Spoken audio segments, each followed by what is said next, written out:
Монголын намын даргын сумгаа болох гэж байна. Таныг бас нэр дэвшиж багталтай хүмүүсийн тоонд оруулж бас хүмүүс ярьж байна. Та нэр дэвшгүй энэ талаар мэдээлэл. Нэгдүгээрт Монгол Ардын намын улс төрийн одоо дээд шийдвэр гаргадаг. Дээд эрх мэдлийг хэрэгжүүлдэг. Намын хурал энэ хагас бүтэн сая өдөр болно. Нэгдүгээр намын дарга асуудлыг шийднэ. Намын дүрмийн өөрчлөлтүүд шийдвэрнэ. Энд хүн хүсэж өөрөө дэвшдэг газар өдөө биш. Ийм ч албан тушаал биш. Энд дээр намын бодлого гардаг. Намын өдрөх зөвлөл бодлого гаргана. Олон төм дотор судалгаа явуулна. Хаан төслийг нэгтгэх нь. За ингээд энэ цаг үед энэ улс орны өмнө тавьж байгаа нийгмийн эдийн засгийн зорилтыг хэрэгжүүлэхэд энэ улс төрч намыг авч явах болцоотой гэж үзэж бодлого гардаг. Тэр бодлогоо намын их хуралдаа танилцуулдаг. Тэр журмын дагуу явна. Тэрнээс би болмоор байна, би болох хүсэлтэй байна, би болъё гэж авдаг. Албан тушаалч биш, цагч биш. Өдөртөх зөвлөлөөс зам намаас гарсан ажлын хэсгээс тантай энэ асуудлаар юу нөлөөлсөн болов уу? Ямар нэгэн байдлаар санал хэлсэн юм. За, миний хувьд чулуу гэхэд шинэ залуу үеэ дэмжиж байгаа. Залуучуудаас маань улс төрд явах ёстой гэж бодож дэмжиж байгаа, харж байгаа залуучууд байгаа. Тэднийгээ дэмжинэ. За, миний хувьд энэ удаа ямар нэгэн сонгуулийн өрсөлдөөнд орохгүй. За.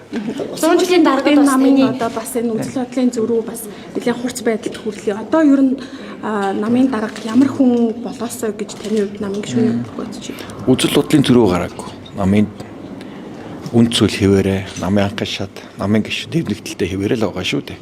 Эрх мэдлийн төлөөх тодорхой хэмжээний одоо байр суурийн өөр байдал үүссэн. За тэгээ сая эцлэн шийдэгдэж үндсэн энд төцтэй хурж иж асуулаар гарч ин шүү дээ. За энэ бол ингээд болоод өнгөрч байгаа асуудал. Намын дарга дээр ямар хүн болоосоо гэж бодож байна? Улсын хурлын даргад бас намын дарга буюу 21-р зууны дунд үе. Одоо 21-р зуун үндсэндээ 30 жил өнгөрч байна шүү дээ. Улс орныг аваад явах ирээдүй ялангуяа дэлхийн ертөнцийн хурдтай ховсон өөрчлөгдөж байгаа цаг үед Монгол улсыг эдийн засгийн нийгмийн хөгжлийн шин дэвшин гаргах. Тэр шинэ арга ухааныг эзэмшдэг энэ шинэ эдийн засаг тасан зохис ажиллах чадвартай ийм хүн хэрэгтэй.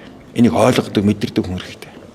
Намын дарга бас ерөнхий сайдаар ажиллана гэдэг ийм дүрмийн залбар байгаа. Гэтэ ерөнхий сайд бол нэрээ татна гэдэг энэ агуулгыг хэлсэн. Тэгэхээр эхлээд дүрмийн өөрчлөлтөө хийгээд намын даргаас сонгох уу ямар нэгэн За яг намын дүрмийн өөрчлөлт, намын удирдлагын сонгуул, намын баг хурлаа байгуулна, намын баг хурлаас өдрөх зөвлөлөө байгуулна буюу Монгол Ардын нам улс төрийн одоо шинэ өргөө өрнөөл гэсэн үг шүү дээ. Бүгд одоо өөрчлөлт орох байх. Таныг улсын хурлын даргад бас нэр дэвшүүлсэн. Та хүмүүс яригдчих байна. Тэгэхээр та улсын хурлын дарга энэ талаар мэдээлэл өгөө. Миний өмнө тавьсан хариуцуулсан ажил байгаа. Хийсэн ажил их байна. Хүр дүнгууд нэлээд хүлээгдэж байгаа зүйл байна. Тэгэхээр урдх ажиллаа хийнэ. За. санал эргүүл ирнэ яа. Затгалзсан. За тэгэхээр бас шинэ хошоо төрсөл сүүлийн үед бас хүмүүс их хүндж байна. 850 тэрбум төгрөг гарцсан байна. PR зорилгоор ашигласан гэж зарим нь хардаж байна. Тэгэхээр ер нь эргэн төлөлт ямар байгаа вэ? Шинэ хошоо төсөл ер нь үр дүнтэй байсан уу? Эргэн төлөлт дөнгөж эхэлж байна. Тэгэхээр үр дүн эх жилийн хагас жил баяр наадмын өмнө гэхэд эргэн төлөлтийн дүнгууд гараад эхэлнэ. За мэдээж мал аж ахуйг яаралтай хөдөлмөрөөр нь хослох, хорших шаардлага байгаа. Жалгын нэг байгаа малчид хөдөлмөрөөр хоршиж хамтран ажилладаг болох ёстой. Тэгжээж энэ хэрэгжүүлж байгаа үйлдвэрлэлийн бодлогыг түүхийдээ нийлүүлэлтийг анхан шатны боловсруулалт илүү чанарлаг, сайн болох ёстой. Энэ хоршуулсан энэ хөдөлмөрийн хэлбэр тулгуурлал бид энэ мал аж ахуйн салбар, хөдөө аж ахуйн салбар за тэгэл эмс чимсгэн хүнс ногоо газар тариалан бүхий салбарт энэ хоршоолын хэлбэрийг нэвтрүүлэх нь их чухал гэдэг нь тодорхой байгаа. Тэгэхээр эхний том одоо малчтаа зориулсан том бодлого хэрэгжсэн, үр дүн ярих хэрэгтэй байна. Малчт маань ямар ч сан хорших буюу зохион байгуулалт хэлбэрт орж чадсан. Улс орны хэмжээнд орлоо шүү дээ. Тэгээд энэ дээр нь санхүүгийн шалгуураа хангаад 800 гаруй тэрбум төгрөгийг малчтаа зориулж өглөө.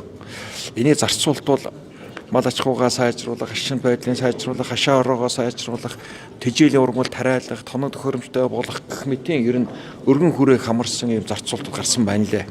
Одоо үр дүн гарч эхэлнэ. Энэ жилийн өвөл энэ хоршоолсон малчтын гол шалгах бас нэг том шалгуур болох болов уу гэж бодож байна. За Өвлжилтийн бэлтгэл ер нь хэрэг энэ өвөл одоо бас нэлийн хүнд болохоор байна гэдгийг хэлж байгаа.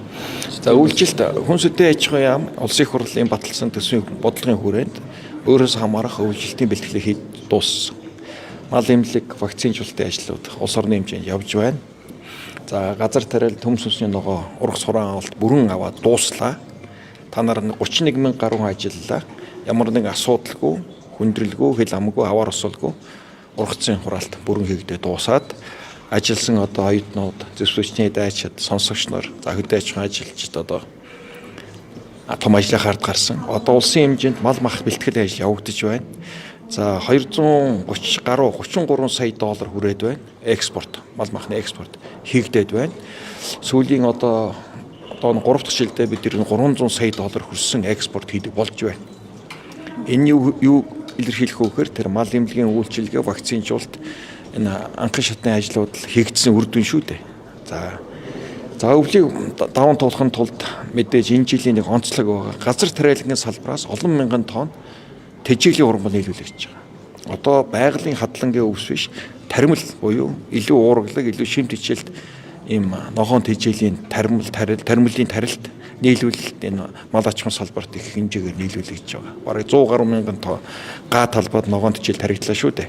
Өмнө зөвхөн байглаас авсан хадлан дээр тулгуурлаж өвлждэг тоостойсон бол одоо тэжээлийн таримлын том нийлүүлэлт эхэлж байгаа нь энэ эрсдлийг даван туулахад нэлээд өөрчлөлт орно.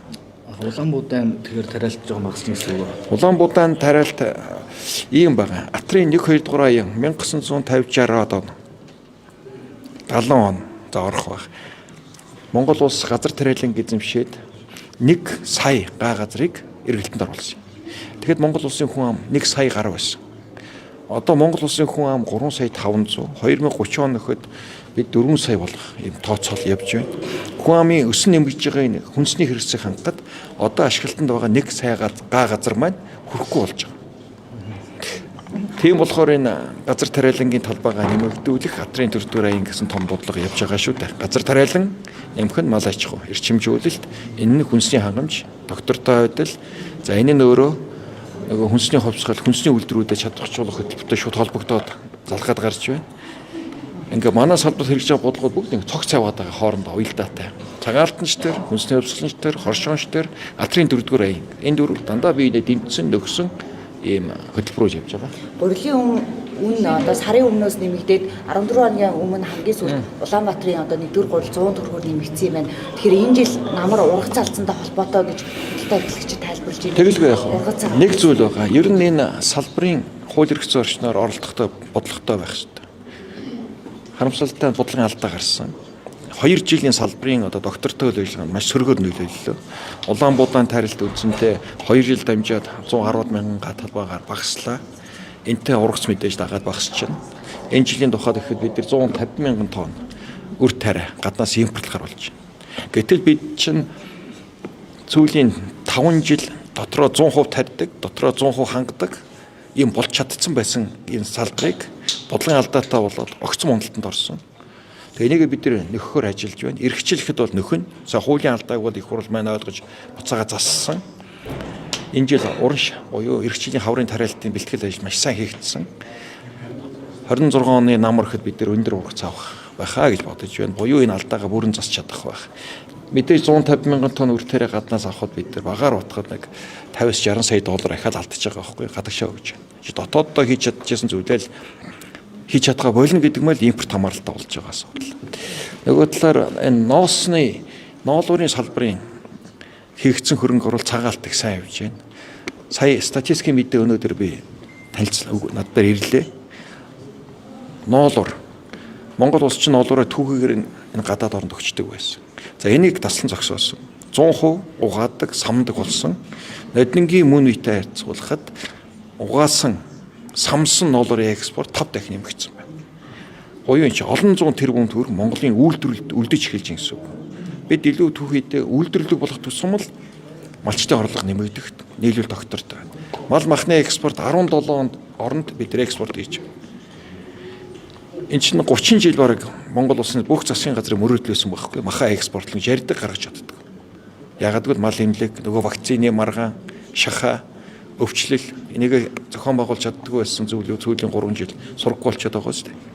Эний үр дүн экспорт огцны хэмжээ. 300 сая доллар 300 сая доллар. Энэ жил одоо 230 гараа явж байна. 300 элбэх хүрэх нь байна. Ингээд ирэхэр чи мал мах үнд ороод ирэхэр чи малч сэтгэл хангалуун байна. Малчтын орлого төвийн сайн байна.